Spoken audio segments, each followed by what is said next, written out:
Hello again. So in today's little video, I want to talk about these 4 questions.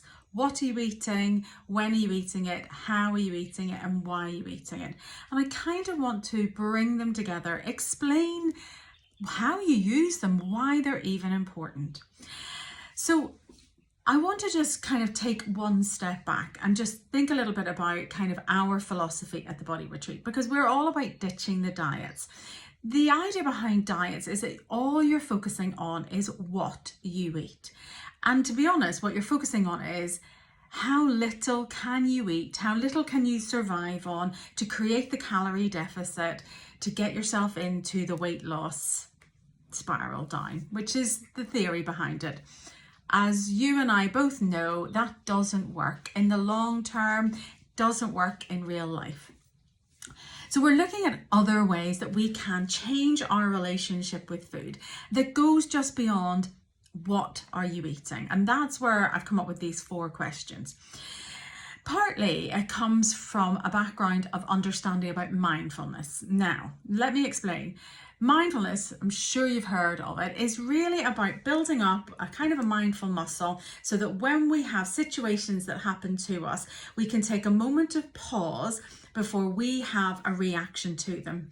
Because very often we can find ourselves in a subconscious loop of action happens, I react, always the same way, don't like how I'm reacting, find myself in a negative loop. And it's exactly the same when it comes to your relationship with food.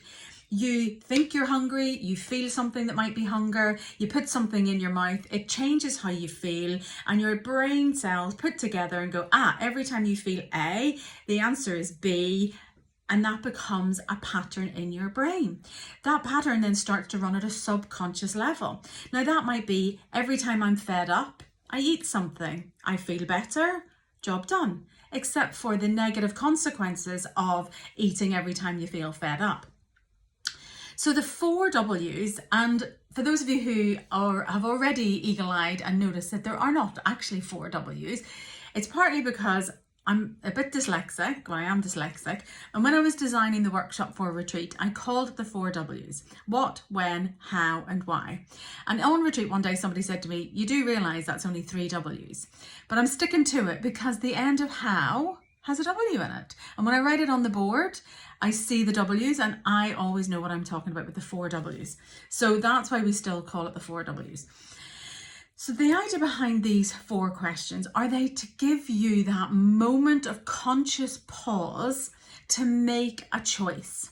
So very often this comes back to, I'm feeling hungry, I'm about to put something in my mouth. You literally may be doing that completely subconsciously, not even aware of what you're eating, how much you're eating it, why you're eating it.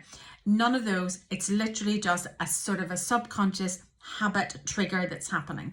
We want to actually interrupt that pattern, and how we do that is through these 4 questions.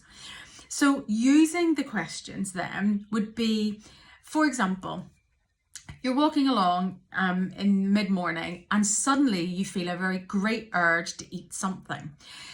That's when you would say, so stop a minute and just think about these 4 questions. What did I last eat? So if you've watched the video, you're going to know what I'm about to say. So you know then, you might say to yourself, what did I last eat? I had breakfast and I had 2 poached eggs on a piece of rye with some avocado and some sauerkraut. So all good healthy stuff on the plate. Okay.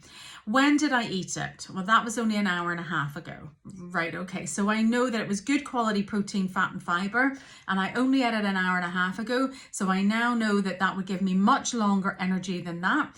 How did I eat it? Well, I sat down at the kitchen table and I ate it nice and slowly. So I know that my body is still really in that digestion process. So it's 90 minutes after I've eaten. Okay, so why do I want to eat? Maybe it's because I've just walked past Patisserie Valerie and I can smell wafting fresh bread in the air.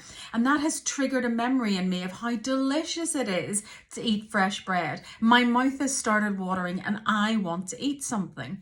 That's not the time that you want to put something in your mouth. But we've interrupted that automatic. There's a trigger, there's a reaction, and that means putting something in your mouth.